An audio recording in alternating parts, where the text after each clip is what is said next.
అప్పు చెల్లించలేదని వీఆర్ఓను కిడ్నాప్ చేసిన ఘటన కర్నూలు జిల్లా ఆదోనిలో తీవ్ర కలకలం రేపింది.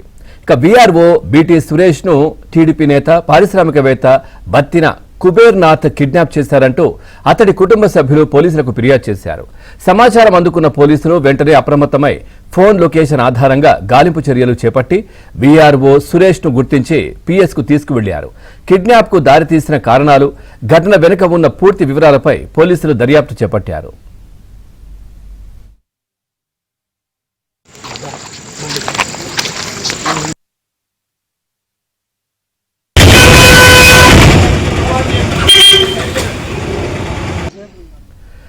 అప్పు చెల్లించలేదని వీఆర్ఓను కిడ్నాప్ చేసిన ఘటన కర్నూలు జిల్లా ఆదోనిలో తీవ్ర కలకలం రేపింది. దీనికి సంబంధించి మరింత సమాచారం మా కరెస్పాండెంట్ సుంకన్న అందిస్తారు. సుంకన్న, పూర్తి డీటెయిల్స్ ఏంటి?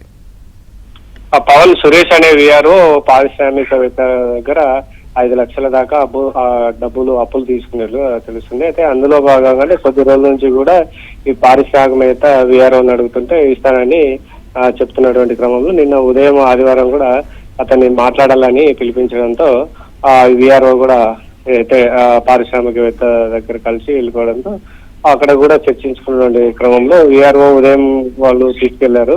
సాయంత్రం అయింది, ఇంకా రాలేదని కూడా ఈ వీఆర్ఓ కుటుంబ సభ్యులు ఆందోళనకు గురై విషయాన్ని కూడా పోలీసులకు సమాచారం ఇచ్చడంతో పోలీసులు రంగంలోకి దిగి సెల్ ఫోన్ సిగ్నల్ ఆధారంగా వీఆర్ఓ సురేష్ ఎక్కడ ఉన్నారని గుర్తించారు. అయితే ఈ పారిశ్రామికవేత్త ఫ్యాక్టరీలో సురేష్ ఉండడాన్ని గుర్తించి వెంటనే పోలీసులు హుటాహుటిన అక్కడికి ఇచ్చి ఆ వీఆర్ఓను కూడా అక్కడ ఉన్నట్లు గుర్తించి వెంటనే అతన్ని ఏం జరుగుతుంది ఇక్కడ అని కూడా పారిశ్రామికవేత్తతో అదేవిధంగా వీఆర్ఓతో కూడా మాట్లాడితే ఆ డబ్బులు ఇవ్వాలి, అందులో భాగంగా మాట్లాడేందుకే ఇక్కడ తీసుకొచ్చాము, కిడ్నాప్ అయితే చేయలేదని కూడా పారిశ్రామికవేత్త చెప్పుకునేటువంటి ప్రయత్నం చేశారు. అయితే ఈ సురేష్ అదేవిధంగా పోలీసులు బాధితులు వాళ్ళని కూడా మరొకసారి అడిగారు.